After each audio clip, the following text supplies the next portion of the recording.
What's up guys, and welcome back to the channel. In today's video we are comparing the Nike Pegasus 38 with the Adidas Boston 10. Let's go. So I've had the Nike Pegasus 38 since they were released, and I've put quite a few miles in them, and the second I got the Boston 10s, I knew that this was a worthy contender for the Pegasus 38. Now, I know there are a lot of you out there. Some of you are Nike people, some of you are Adidas people, and if you are one or the other, then your decision is already made. For those of you that may still be on the fence, for those of you that just want to know about these two fabulous daily trainers, that's what we're talking about today. We're going to start off by talking about the specs of each of these shoes, then I'm going to tell you about my experience in running with them, the types of runs that I think these shoes are good for, how long they last, and basically what I think of each of them. So let's start off with cost, because that's kind of a big deal. That's something that a lot of people look at before they buy a pair of shoes. The Nike Pegasus 38 retails for $120 here in the US, £110 in the UK. The Adidas Boston 10 retails for $140 in the US, £130 in the UK. Of course, make sure you're shopping around. I know that there are a lot better deals out there for most of these shoes. But that said, I buy all my running shoes from Jackrabbit, so I have links for each of these in the show notes below. And obviously, if you buy using my affiliate link, you won't pay a penny more, but I will receive a small commission, which just helps support the channel. All right, let's talk about stack height. The Nike Pegasus 38 has 37.5 in the heel, 17.5 in the forefoot for a 10mm drop. The Boston 10 has 39mm in the heel, 31 in the forefoot for an 8mm drop. 10mm drop, 8mm drop. In the men's size 9, the Nike Pegasus 38 weighs in at 10.2 ounces or 289 grams. In the US men's size 9, the Boston 10 is just slightly heavier at 10.4 ounces or 294 grams. So the Boston 10 are 0.2 ounces heavier than the Nike Pegasus 38. Not really noticeable. As I'm sitting here talking to you, holding them, can't tell a difference. There are a few key differences about these shoes, and one of them is the stack height. We've already seen that the Boston 10 stack height is considerably higher than the Nike Pegasus 38. Another place where they differ is the tongues. The Boston 10 tongue is very thin. It's like strategically padded, just like those race shoes, and it's just enough padding where when you tighten the laces down, it doesn't cinch across the top of your foot. The Nike Pegasus 38's tongue is a lot more thick. It's not overly thick, it's just much thicker than the Boston 10's tongue. The Nike Pegasus 38's tongue is more typical for a daily trainer. But I have to say, the Boston 10's tongue it's refreshing. I like seeing this thin tongue. And between the two, I haven't noticed much of a difference between the tongue on the Nike Pegasus 38 or the tongue on the Adidas Boston 10. Oh, and both tongues are gusseted, which I guess is fairly important. I do like myself a good gusset. Now, we already know that the Boston 10's stack height is a lot bigger, but that becomes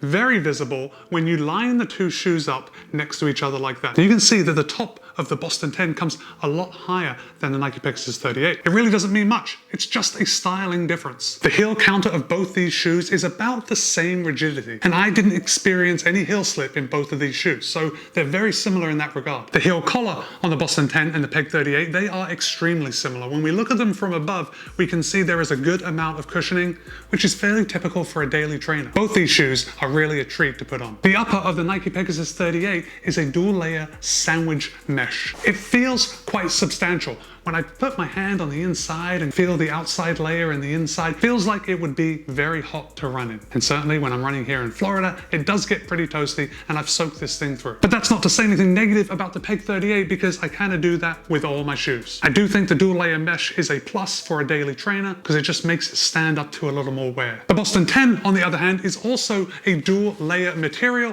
but it does not seem as thick as the Peg 38. So we've got kind of a material on the inside, and then we've got some kind of like a synthetic mesh on the outside. Adidas has also included these suede looking overlays around the front, which I think look pretty good, but if they didn't have them on there, that would probably save a little bit of weight. And we'll sacrifice a lot of stuff in the name of looking good. The laces on both the Peg 38 and the Boston 10 are very similar. They're both kind of linguine shaped, and both of them stay tied very well. I didn't have a problem with either of them coming undone on the run. Let's go down to the outsole. On the Nike Pegasus 38, we have React foam throughout. Front to back, React foam. On the inside, we have a 4-foot air zoom unit, which, just a little airbag right here to give you a little extra push off, a little extra pep in your step when you're picking up the pace. React foam it's very good. It lasts a long time and it's very responsive. The Boston 10 blends Light Strike and Light Strike Pro. Now, you can kind of see here, we've got this big Light Strike right here on the heel, and then as we come down towards the forefoot, the Light Strike Pro increases. Now, the Light Strike is a fantastic foam. It's very resilient, but the Lightstrike Pro, that's where the money's made, folks. So it's in the forefoot. So when you start running a little faster, when you start getting up on your toes, when you're trying to drop the hammer, that's where the Lightstrike Pro comes into play. It is extremely responsive. And I think Adidas has done quite well blending these foams. This shoe is a treat to run in no matter what speed you're running. Well, maybe not race pace, but all the training stuff that we do, that is a treat to run. Adidas has also included the rods. These are plastic rods, they are not carbon fiber rods, but they do add something to the ride, or at least they make me think they add something to the ride. When I initially saw how heavy this shoe is, much like the Peg 38, I didn't expect too much in the speed department from this shoe. But also like the Peg 38, the Boston 10 can work pretty much everything you throw at it. Both these shoes are a good jack of all trades, get the job done, go out, log your miles, tempo, maybe some intervals. Both these shoes are gonna work just perfectly for you. Of course, we're talking about Adidas and Nike. The build quality is going to be pretty phenomenal. There is nothing bad I can say about the build quality of either of these shoes. Moving down to the outsole on the Nike Pegasus 38, we can see a pretty much full length rubber on the outsole with just a little bit of exposed midsole foam here. Now obviously Nike has added this much outsole rubber at the cost of saving weight, but it also makes this shoe very resilient. It's going to last a long time. Adidas also has a lot of rubber on the bottom of their shoe. We've got a little more exposed midsole around here, and these Boston 10s are certainly showing a bit of wear on the midsole just around my heel area. Doesn't actually look like I am down to the midsole yet. There's still plenty of rubber, but there is some definite apparent wear on the midsole. Speaking of the outsole materials, how long do I think both of these shoes are going to last? I gotta give this one to the Peg 38. I think this shoe is going to last a little longer than the Boston 10. And that is only from my looking at the bottom of these shoes and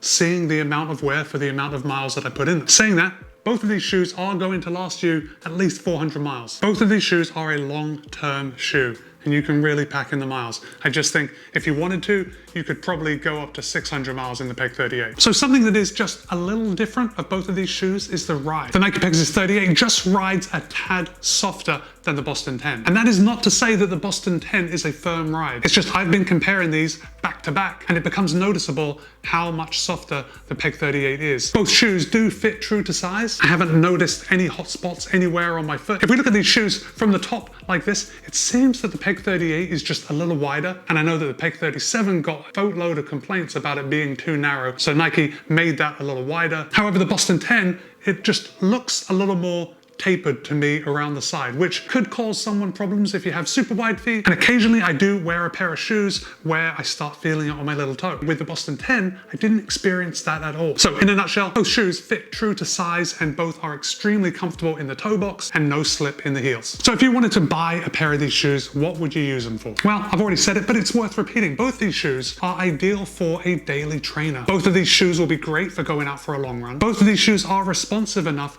to do a tempo effort, or maybe knock out some intervals. Now, at the beginning of my running career, I did run a lot of marathons in the Peg 38 with no problems whatsoever. However, nowadays there are a lot lighter options for your marathon. If you're really looking to put down a good time in a marathon, you may want to invest in something lighter for race day. Now, you're probably saying right now, Matt, you've been talking about how similar these shoes are. What's different? Well, as far as a daily trainer, I am going to have to give it to the Boston 10. And the reason being is because although it's a little heavier than the Nike Pegasus 38, you can really pick up the pace well. This shoe does not ride like a shoe as heavy as it is. It is a real treat to run in. I guys gotta tell you, I've been a fan of the Nike Pegasus 38 for a long time. This is also a treat to run in. But since I've had the Boston 10, I have found myself reaching for it more often than the Pegasus 38. So there's a couple things I want to know from you guys. Are you a Nike person or an Adidas person? If you have this one or this one, let me know in the comments below and let me know how your experience with the shoe has been. If you have any more precise questions about these shoes, feel free to drop them in the comments. Guys, my name's Matt. I post new running videos here on YouTube at least twice a week. Be kind, be happy, run well. See you in a couple of days.